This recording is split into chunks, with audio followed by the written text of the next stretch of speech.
はい、こんにちは。タモン丸のカンコレ、タモン丸です。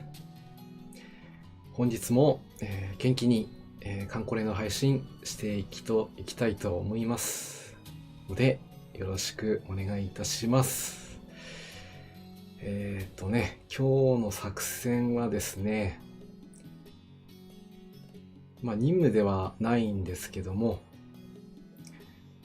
先日、報酬でもらいました対地分身法のね、威力をちょっと試そうかと思いまして、ピーコク島に出撃していきたいと思っています。はい、鹿屋さん、こんばんはです。今日もよろしくお願いいたします。それでは最初にね、対地分身法の内容の方から入っていきたいと思います。イデヤさん、こんばんは。はい、イデヤさんも、こんばんはです。今日もよろしくお願いします。今画面の方が、対地分身法の、画面に切り替わっています。通常ですと特に攻撃力が全くない装備なんですけども、地上型で呼ばれる、深海生還に対して威力を発揮する装備となっております。具体的な数値を説明しますと、こちらかな。はい。一つ積みの状態と、二つ積みの状態ですとね、二つ積んだ方が、威力が加算されていきます。そして、その一つ積みの威力というのが、期待値でだいたいプラス55というのが、標準的な火力になっています。これを2つ積みにすると、プラス155ということで、それから先はまた数字がね、上乗せになっていきますので、この数字が果たして高いのか低いのかっていうのがちょっとね、比べないといけないので、これと比べる装備としては、WG42 ですね。そちらと比べるのが一番わかりやすいと思うので、そのページがこちらになります。はい。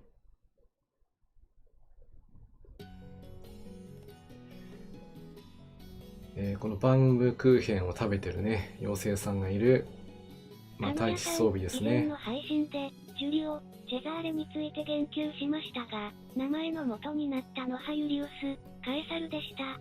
訂正いたします。鹿屋さん、丁寧にありがとうございます。そうでしたか。元の名前だったのはユリウス・カエサル。なんとも確か皇帝ですよね。もうね、偉人の名前を付けるところが、イタリアらしいといったところですね。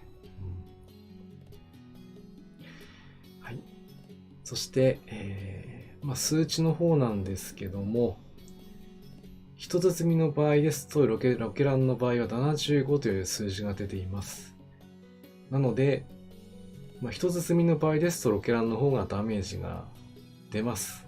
もう正直そこは間違いなく出ます。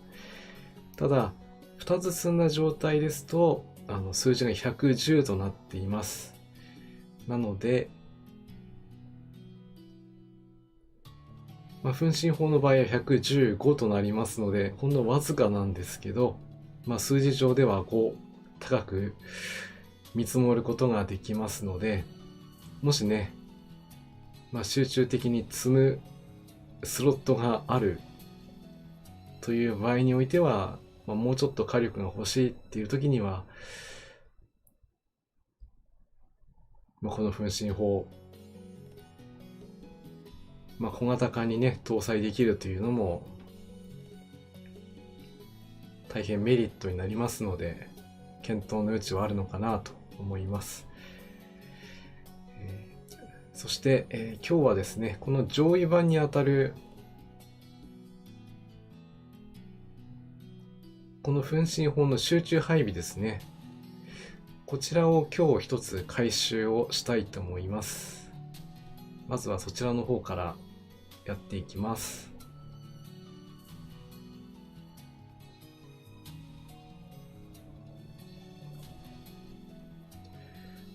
回収にはこの、元となる分身法の回収マックスになったものとプラス、無印で全く回収されてない分身法が1つと、新型分身装備開発資材を2つ、そして、開発資材回収資材が、ご覧の通りの数字の分だけ必要になってきます。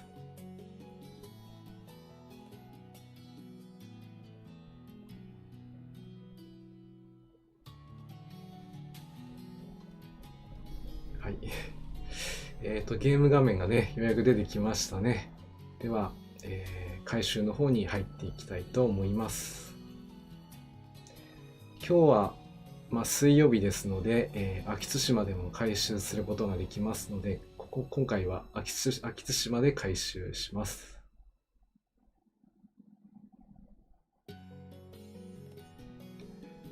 はい、こちら、マックスまでね、回収したのが一つありますので、これを選択して、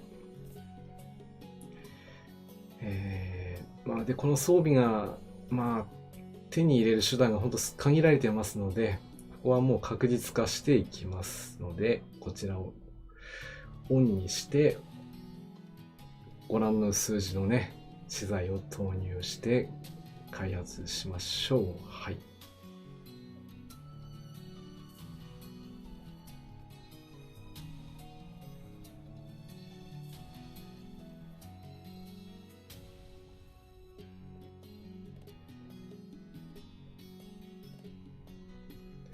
はい、これでね、集中配備が完成しました。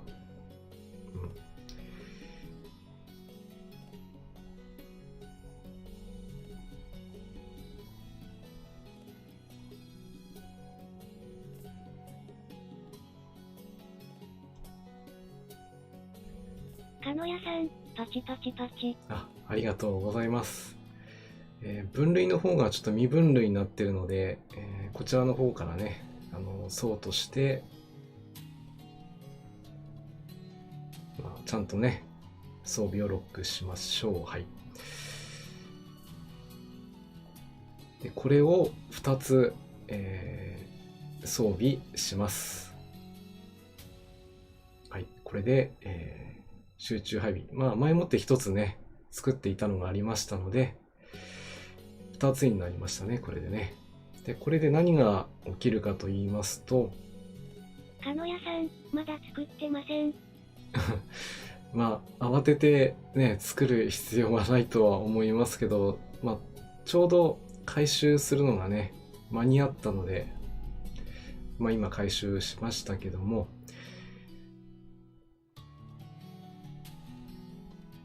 はい。今この集中配備をですね、装備した状態で、対地特攻のところを見ますと、こちらが一つ積みの状態で80になります。ということは、ロケットランチャーよりも火力が出るということが一つと、さらにこれを2つ積むことによってさらに火力が170ということで、無印の状態とロケットランチャーに比べると、単純に比較はできないんですけど、約40% から 50% ぐらいね、火力が上がるという、机上の計算上ではそうなります。なので、もちろんロケットランチャー2つ積んだ状態でもね、火力は十分見込めますし、集中配備の分身法でも火力は見込めます。なので今日はこの集中配備を装備したこちらのね、艦隊で、離島世紀にちょっと戦いを挑んでいこうかなと。道中も厳しいのでね、無事に到着できればいいんですけども、そこら辺をちょっと今日お見せできればなと思います。はい。そしてあともう一つだけ、今日は装備としては使わないんですけども、こちらの、装甲艇ですね。ちょっとね、使い方がまだよく分かってない、この装備。これと、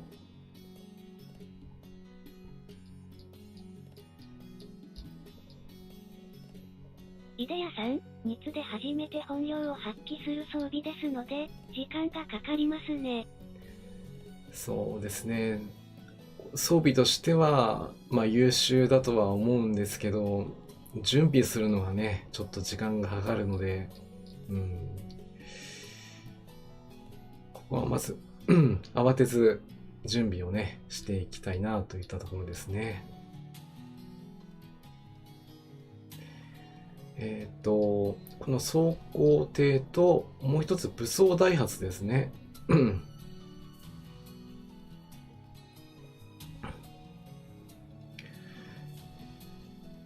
私なりにこれに2つの装備に対して、簡単に、有効な使い方としてですね、コメントとかにも残ってるんですけども、一応この装甲艇と武装ダイハツについては、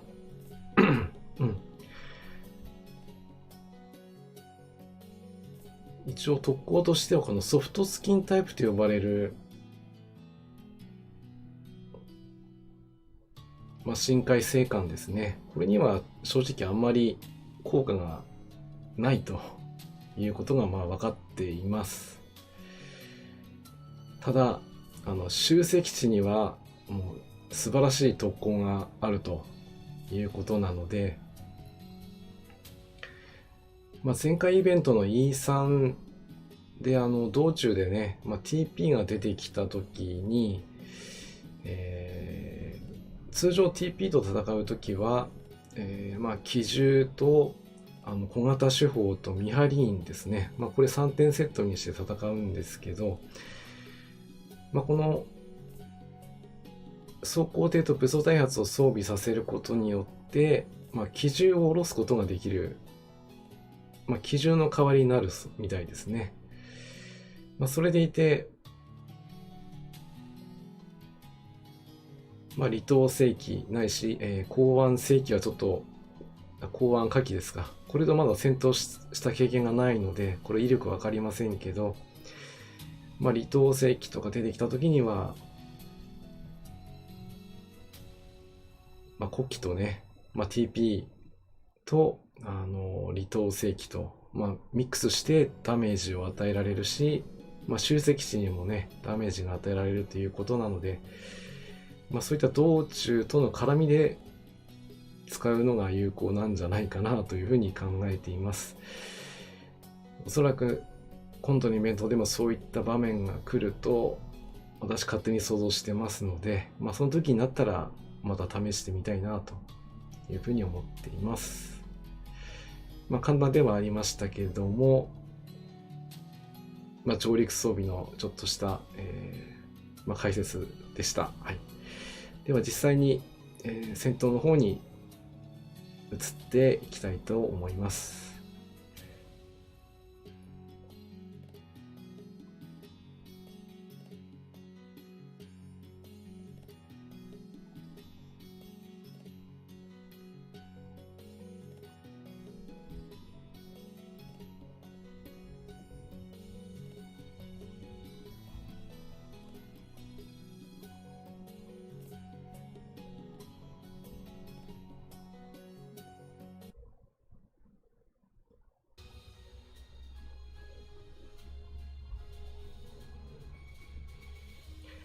はい、今日はね、秋津島帰還で行きます。うん。大丈夫かな。鹿野屋さん、プトと戦う場合、補正のある装備を2つ積まないと、今一つ効果が薄い感じがしました。過去のイベントでは。そうですね、PT は、とにかく回避が高い、あとは大型手法とかが当たらないね、プトいうね対策に、なありまりますすからからね。暇があれば作ろうかなと思っています。もともとPT、なんていうかな、ソロモンの戦いで、輸送をするのがね、大型船艇では難しくなってしまって、それをダイハツで、島伝いに輸送をしていたそうなんですね。で、それを阻止しようとして、魚雷艇を出してきた。それがPT ということになります。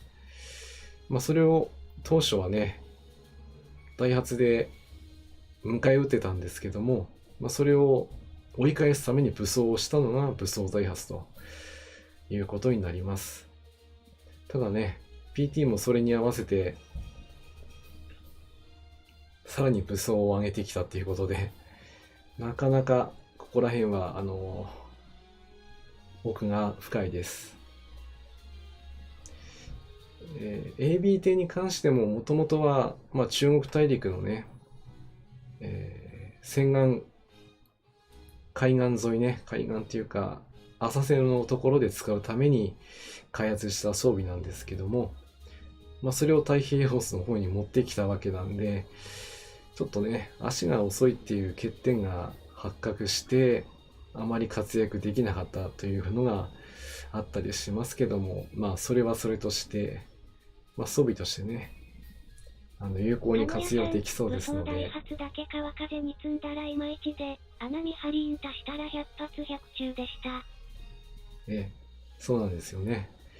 それだけだと、火力というか命中率が上がらないんですけど、ミハリーンを乗せることによって、機銃プラスミハリーンというね、シナジー効果が発揮されるので、この点は見逃せないかなと思いますね。これにさらに小型手法を搭載することで、火力がさらに向上するわけなんですけど、そこまでいくとスロットルがいくらあっても足りなくなっちゃうんで、多分ね、道中対空だったり、あとは対戦もしないといけなかったりもすると思いますので、その割り振りをね、考えるのが、面白い醍醐味かなと思います。はい、では今回の出撃メンバーなんですが、帰還秋津島には、内科艇と、戦車中隊、そしてロケットランチャーということで、もう完全対地攻撃用になっています。大丈夫でしょう。はい。で、こちらの左のルートから回っていくので、空母が使えませんが、航空戦艦はありということで、こちらの1スロットに、岩本隊を搭載します。これで、制空地の方はほぼ取れそうなので、大丈夫でしょう。はい。大枝さんにも、持ち方によってはロケラン2つ積んでもよかったんですけど、多分野戦まで行く可能性があるので、野艇とロケラン装備にしてあります。そして今回のキーマンですね。熊野には、ちょっと過剰かな、これは。集中配備をね、2つ積んでるので、この威力を発揮してほしいのと、3式弾いらないかな。ちょっと、もうちょっと制空値を持った方がいいな。ちょっとここは推薦に変えます。もらってあげてもいいけど。あと、あられも、これも秋津島と全く同じ装備ですね。内科艇と戦車中隊とロケラインになっています。そして、最後は、鈴突きを出しました。今回は、対空戦1本ということで、10センチ超広角砲とあとはね、いつやのアップデートで大型電炭も積むことができるようになっているので、21号対空電炭買い2の、補正も合わせて、対空がなんと163ということで大変頼もしい、値となっております。以上6名で出撃していきたいと思います。夏が来たかも。テイト君、ほらほら、早く水着に着替えて泳ぎに行きましょう。特別に大抵ちゃんに捕まってもいいよ。大抵ちゃんに捕まってもいいよということでいただきましたが、そうでしたね。基地航空隊1中隊出せるので、第2中隊から、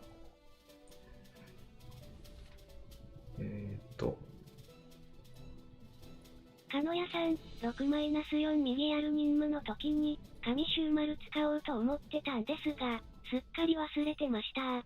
穴走行程がどんな感じか確かめようと思ってたんですが。そうですね。新シューマルは、スロットルにね、搭載することができますから、使い方によってはかなりの火力が期待できますので、今日はちょっとできないんですけど、なんかの機会に、イベントの機会にでも機会を設けてみたいですね。はい、一応基地航空隊は道中のシーマスに、集中的に出していきたいと思います。今回はね、長ムツタッチは使わないので、道中重視でいきましょう。それでは、行ってきます。今こそ、秋津島流戦闘公開術実践の時、出撃するかも。あとは、これは、あんまり現実的ではないんですけど、秋津島がね、このマップでドロップする可能性があるということは皆さんも多分知っていると思うんですけど、ドロップする場所がこのシーマスですね。ここがこのマップで一番きついとこなんですよね。戦艦か、空母の混成部隊が出てきます。あとそれ以外ですとミニマップの方で行くと、確かエッジマスとエ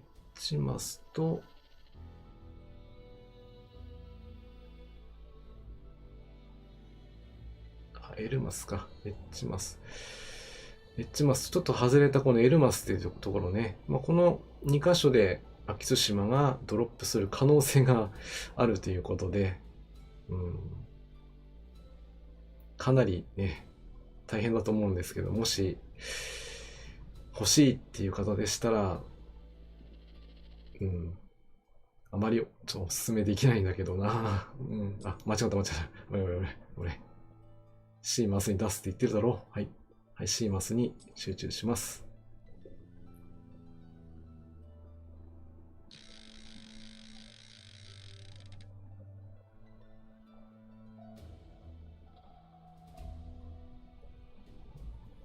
鹿野屋さん、確かガシャンマスだった気が、えぐいですよね。基本的にはドロップしない可能性、そもそもドロップする可能性が低いとこなので、ここをね、狙って取るっていうのはもう相当根気がいる作業だと思うんで、もし出たら本当ラッキー程度に考えていた方がいいと思われます。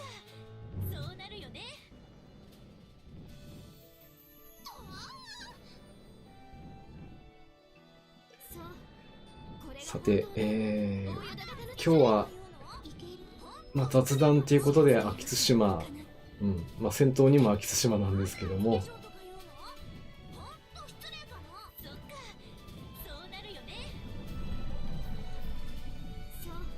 その雑談をちょっと入れながら、戦闘を、していきたいと思います。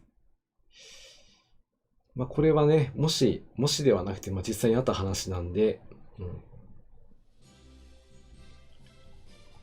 もし、対米戦がね、始まっても、アメリカの艦隊がね、出撃してこなければ、まあ日本軍が考えていたようなね、艦隊決戦というのが、まあ、そもそも起こらないということになってしまうので、まあ、そこでね、まあ、敵の根拠地である、まあ、真珠湾を航空機で奇襲するというのが、シーズン通りですとね、まあ、航空機で攻撃したんですけども、まあ、それを、まあ、飛行艇でやろうとしていたんですよね。まあ、それには当然、まあ、飛行艇を使うためにも航続距離がね、大変遠いですし、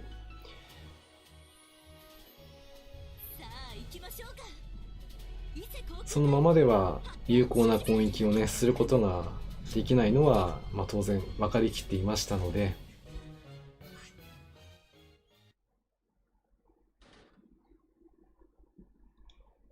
まあ、いかにね、足の長い飛行艇でも、まあ、日本の勢力圏内から、まあ、直接、まあ、真珠湾を叩くことは、まあ、不可能だったので、まあ、途中で中継補給をね、行う必要がありました。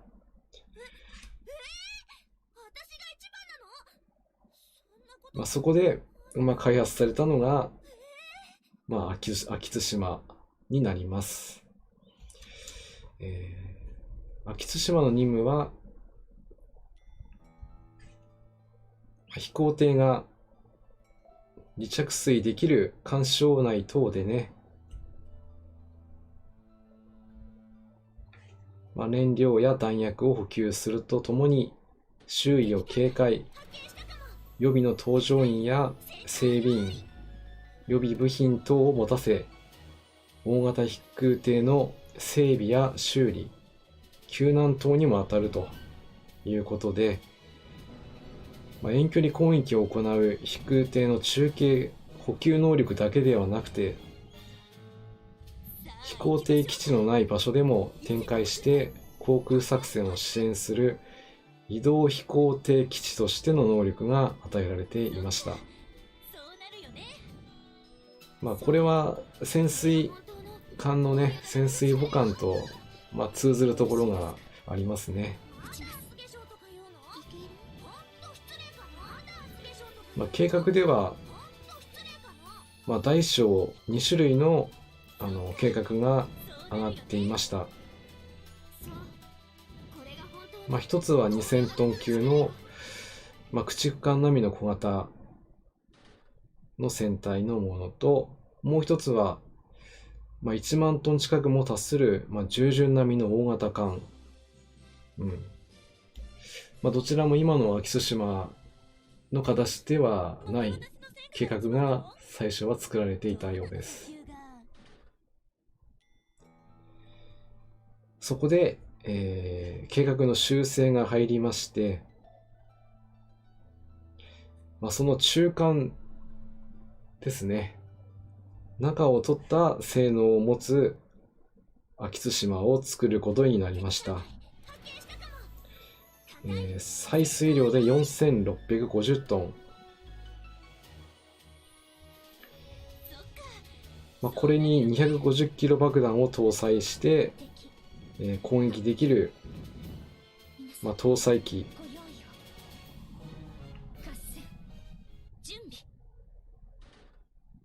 まあ、約、152個もね、搭載できるということで、かなり攻撃的な運用ができるんじゃないかというふうに期待されていました。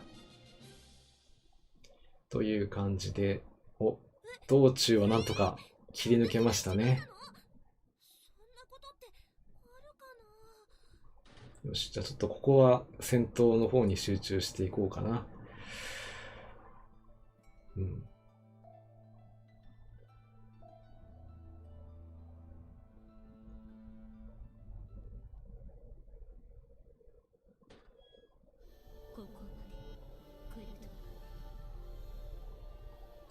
はい、ここまでやってきました。さて、どんな戦闘になるのか。まあ、大体一発当たればかなりの確率で随伴艦は落とせます。ただ離島世紀だけはね、そう簡単にいかないんで、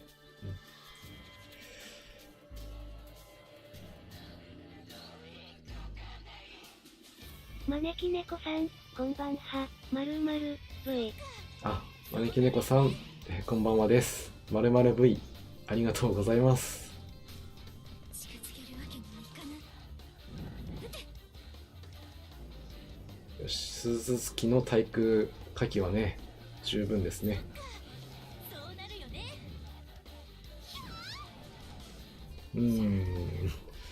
そう。狙ったところにはちょっといかないなぁ。まだ厚化粧とか言うの？もっと失礼かも。近づけるわけにはいかない。いける？一巡の攻撃はあまり有効ではなかったが、集積地はまず焼けましたね。まだ厚化粧とか言うの？もっと失礼かも。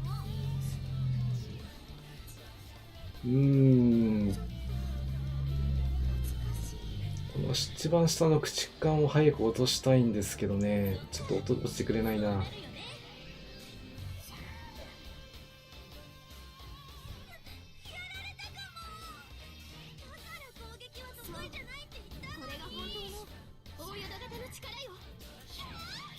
さあ、やっぱり昼戦だとなかなか威力が出ないな。近づけるわけにはいかない。敵艦隊ミユ、砲戦用意。皆さん行きましょよし、とりあえずなんとか倒せそうなくらいになりましたね。ではこのまま野戦に突入。う。野戦？私がまだ厚化粧とか言うの？だったら行くしかないかも。失礼かも。いいでしょう。さすがに右に傾斜。そうなるよね。傾斜復元を。そう。これが本当の大淀型の力。やっぱり野戦だと火力出ますね。でも離島世紀落ちませんでしたね。残念ながら。秋津島のちょっと火力が足りなかった。残念ながら A 勝利でした。何？この拍手喝采は。あられが何かしたの？白雪です。よろしくお願いします。なかなか思ったようには、当たらなかったですね。作戦終了。艦隊が帰投したかもです。はい、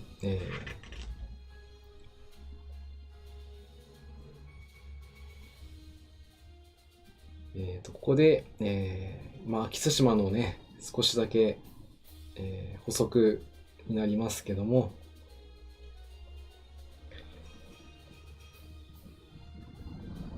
大型飛空艇を要収には艦尾の浸水が最低3メートル必要というね、通知があったため、大型クレーンを設けて大艇を吊り上げて、収容することになりました。収容された大艇は、修理の便を考えて、甲板上で旋回と着艦の移動がすることができましたが、艦が動揺すると大抵の翼端が海面に触れるため、搭載状態での航行をすることは不可能ということになりました。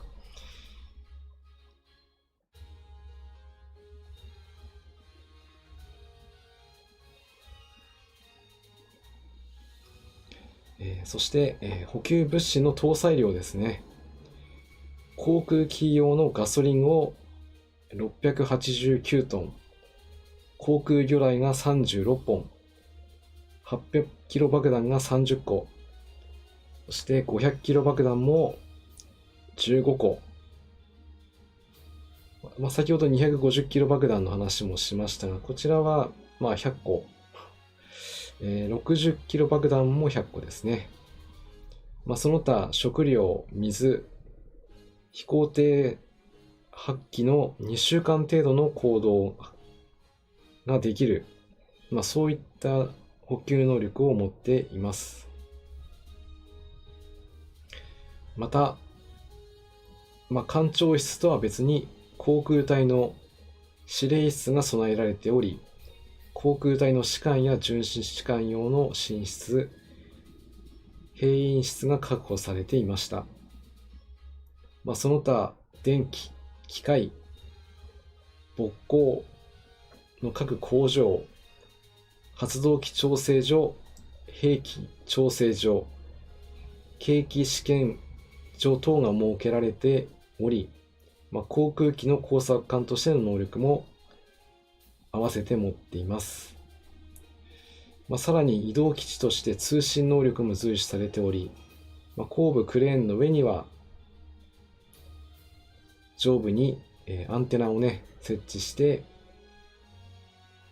無線空中線を、展開しています。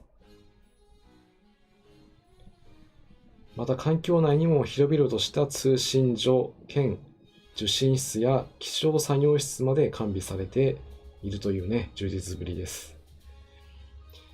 速力は19ノットと遅かったんですけど、航続距離は14ノットで8000海里、これは高尾や巡洋艦と同じだけの航続能力を誇っています。そんな杵島、姉妹艦がねもしかしたら建造されたかもしれない。当初は3隻作られる予定だったんですけど、戦局の優先度でね、最終的には、名前だけ決まっていましたね。千の、早いと書いて千早って読むのかな。もし、実装されることはないかもしれない、ないのかな、ないと思うんですけど、2番艦としては千早というね、子がいたようです。補給助かるかも。たくさん直すよ。一応今回はもう一度、行きたいと思います。もう一度だけはね、ボス戦になんとか到達したいので、道中撤退してももう一回、3回はね、出撃最低でもしていきたいなと。後方に下がります。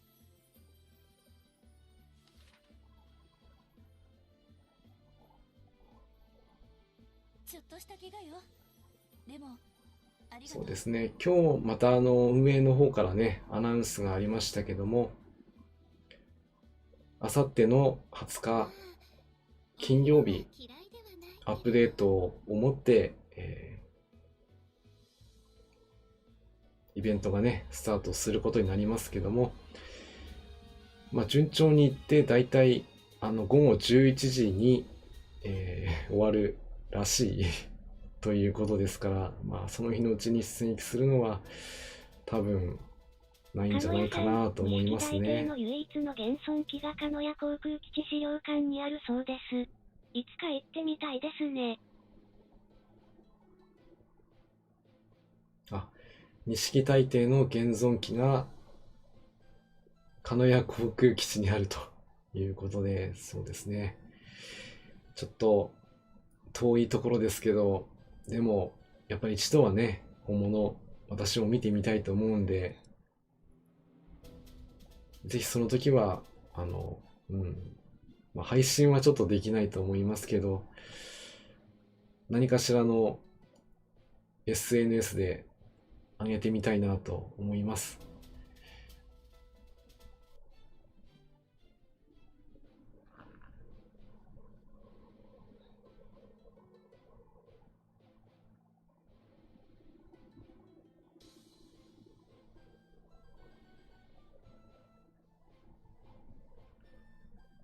よし。では、2回目出撃していきましょう。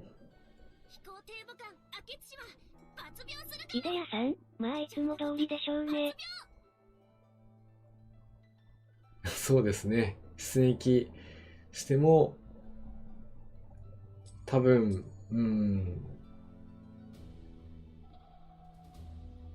20何時間っていうね、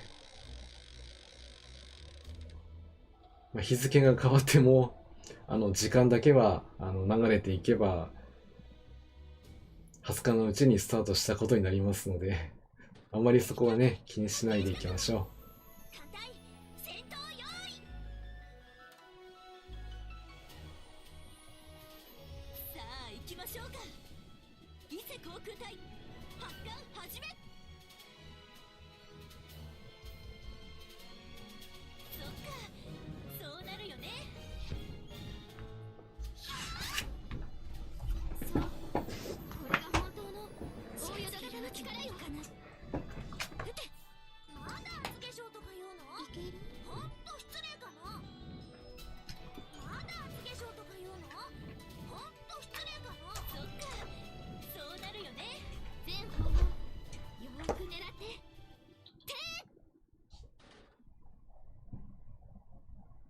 鹿野屋さん、そういえば、H で、新艦ムスの非潜水母艦が掘れるようですね。上芸かな。う。もう、運営さんのツイートの中にあった、新しい潜水母艦ですね。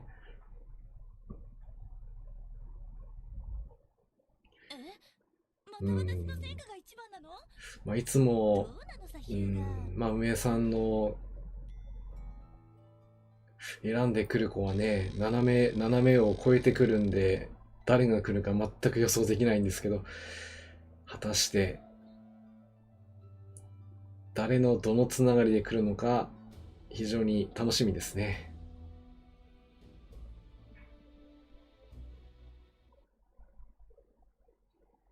敵艦隊発見したかも。艦隊戦闘用意。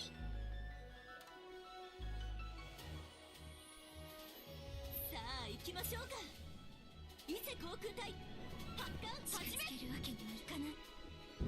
撃て。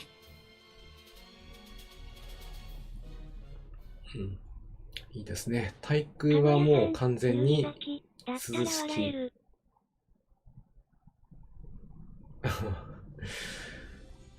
それはどうなんだろう。私が一番なの？そんなことってあるかな。でも、全くね、可能性がないわけではないですからね。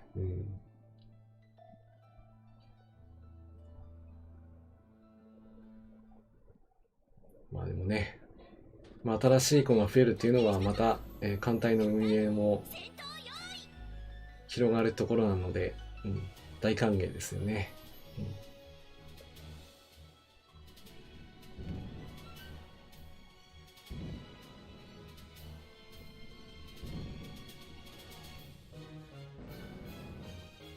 一番残ってほしくないところが残ってしまった。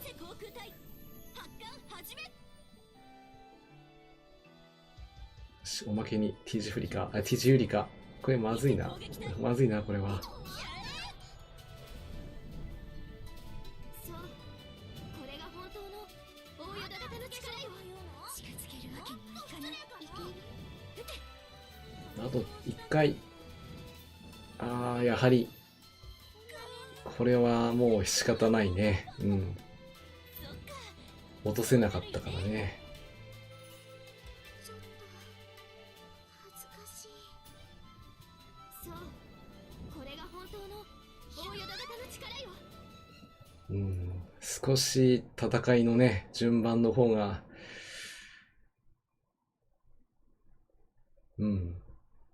本来はね、期間に伊勢にしとけばもうちょっと楽に取れたんですけども、仕方ないね。今日は主役がキス島なんで許してください。これは提督の采配ですね。これはね。私が菊月だ。共に行こ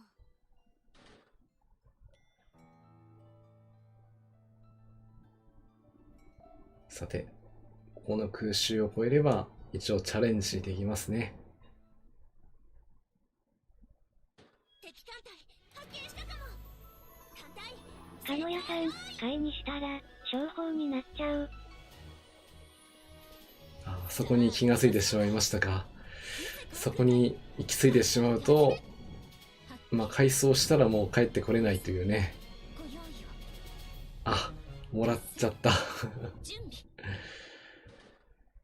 もらっちゃったな。残念。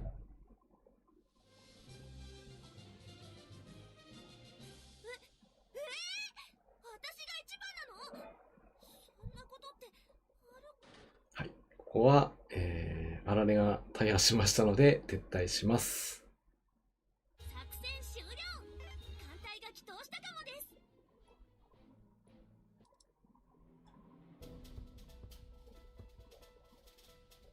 さっきね、何気にやってなかったんだけど、基地航空隊も休ませてなかったんで、それも多少影響したのかな。たくさん直すよ。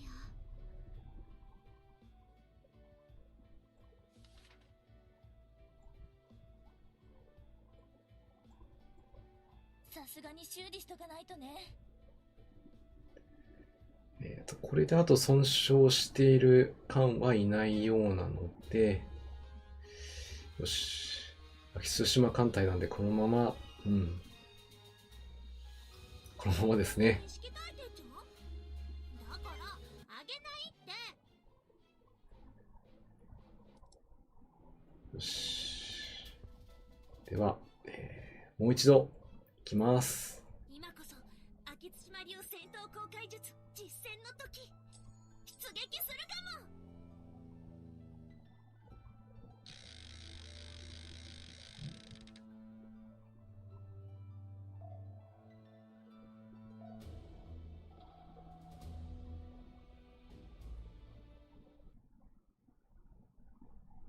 敵艦隊発見したかも。艦隊戦闘用意。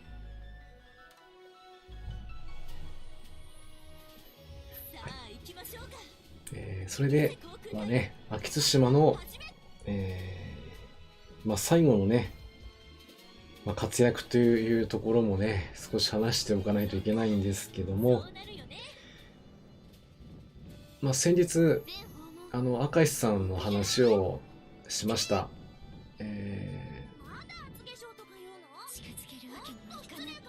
その時に帝国海軍で唯一の工作艦だったわけなんですが、それを失ってしまって、で、その工作艦の代わりを誰かにしないといけなかったんですね。で、それが秋津島だったわけで、で、その後、昭和19年になりまして、工作艦に改造されます。そして実際に、フィリピンにも出撃をして、そこでね、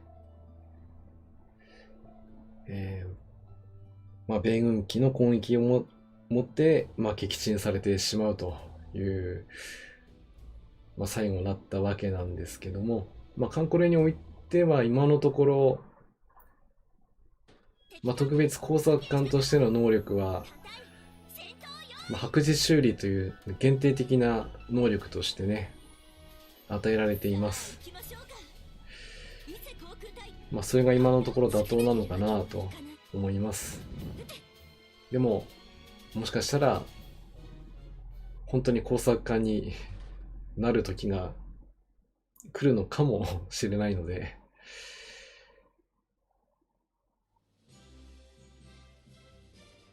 そうなったらどうなっちゃうのかな。私が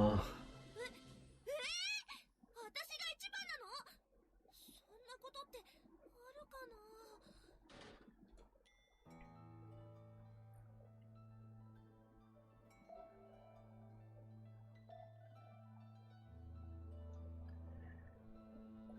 な。そしてね、秋津島の話はここまでになります。最後はフィリピンのコロン湾でしたね。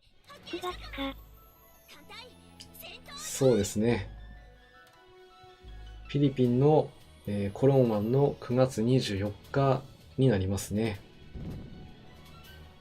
本当にもう、それからわずか1ヶ月後には、大回戦も始まっている、その、本当にね、戦いの真っ只中に、いたわけですね。そうなるよね。そう、これが本当の大淀型の力よ。これはやはり手痛い。押さないでいただきたいですわ。よろしいですか。打ちます。改装したけど、まだ厚化粧とできるの？ほんと失礼かな。やはり、集中配備の運用はね、なかなか、手強いですね。ちょうど搭載していた熊野に被弾をしてしまいました。若干のステータスがね、下がってるところもあったんで、やられちゃいましたね。どうなのさ、ヒューガー。おとなしいじゃん。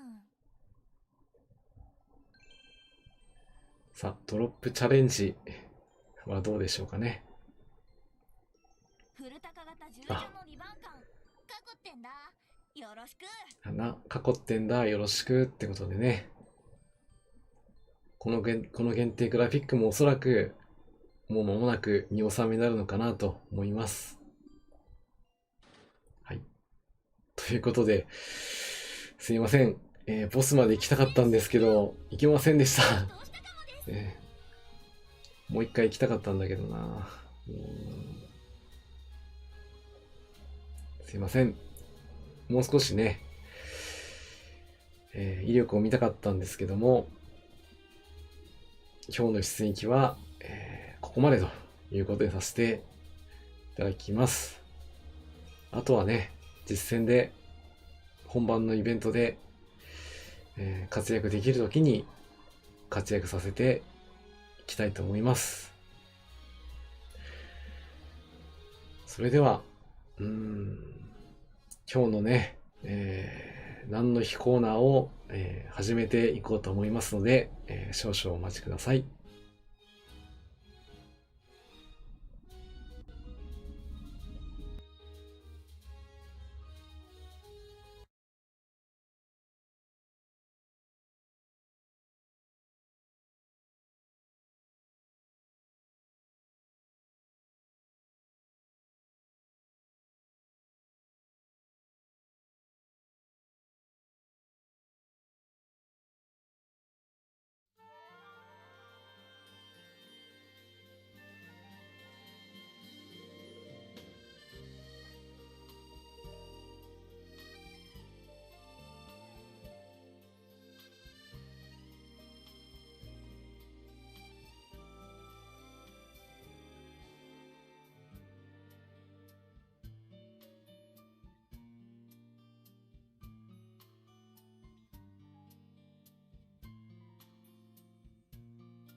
はい、それでは、今日8月18日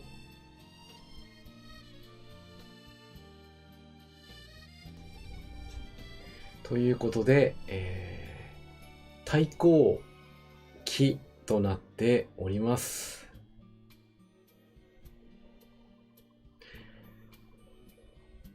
間違えた。こちらね、はい。安土桃山時代の武将、豊臣秀吉の1598年、慶長3年の本日ですね。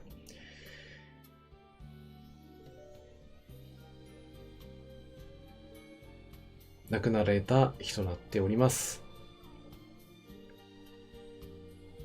秀吉といえば、太閤ということで、もともとは、節制や関白の職を引いて、その職を指定に譲ったものを指す言葉だったそうです。太閤検地といえば、太閤秀吉ということでね、指すことが多いですね。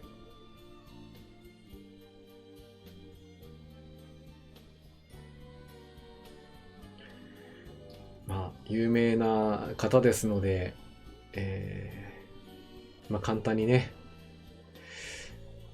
簡単というか、ほんとね、経歴長いんで、いろいろあるんですけど、織田信長に足軽として仕え、機敏な行動と才覚により戦功を重ねて累進、天正元年浅井氏の滅亡後に近江を与えられ浜松城の城主となります。その頃から名前を羽柴秀吉と名乗ります。天正5年中国征伐の将として毛利氏と対戦。その後本能寺の変により主君信長がね自陣をしてしまった後、山崎の戦いで明智光秀を討つと。そして、家中の、主導権をね握っていって、天正11年には、大阪城を築くまでに至ります。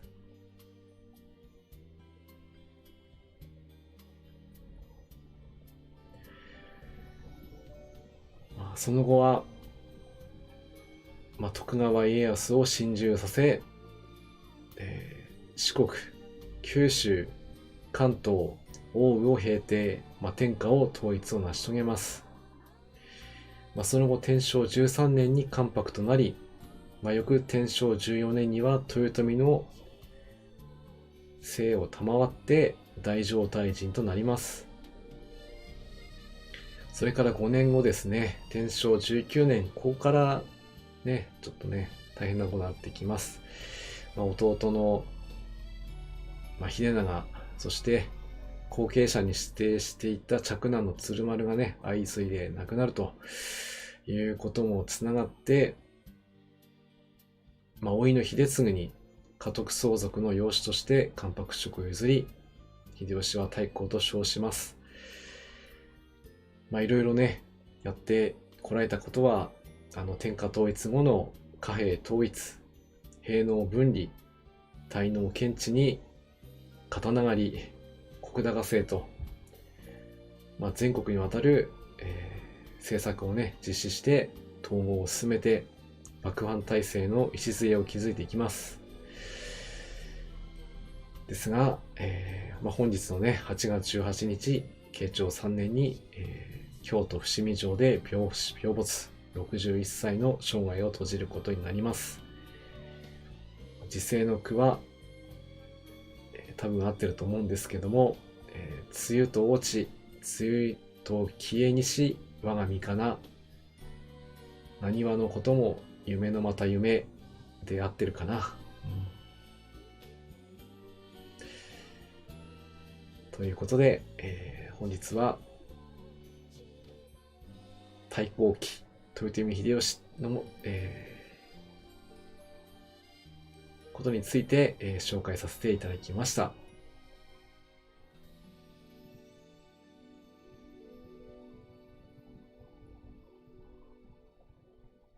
いかがでしたでしょうか。今日はちょっと歴史の、紹介となってしまいました。はい、私も戦国時代とかね、そこら辺の話は好きなので、カンコレの配信してることもあるので、あれなんですけど、信長の野望シリーズも大好きなので、いずれは配信してみたいと思っていたりもします。その時はまたね、やり方いろいろあると思うんで考えたいなというふうに思います。はい。ということでね、本日も、ご視聴、長らくのご視聴、皆さん本当にお疲れ様でした。ちょっとね、本日はピーコク島の離島世紀に対して、もうちょっと有効な攻撃がね、当たらなくて、あまりいい結果が出せませんでしたけど、ここら辺はまた修正して、今度のイベントですね、20日以降に始まります。この経験を生かしていきたいと思っています。次回の配信につきましては、イベントの進行状況にもよるんですけども、一応、お疲れ様でした。8月21日の土曜日お疲れ様でした。に配信をまず1回入れていこうと思っていますので、ぜひね、また皆さん、その時間に、合わせて、お会いできることを、そして、次回もね、楽しいカンコレ配信ができるように、努めていきたいというふうに思っております。本日も、最後までご視聴いただきましてありがとうございました。それでは、これで失礼いたします。それでは皆さん、お疲れ様。じゃあね。招き猫さん、お疲れ様でした。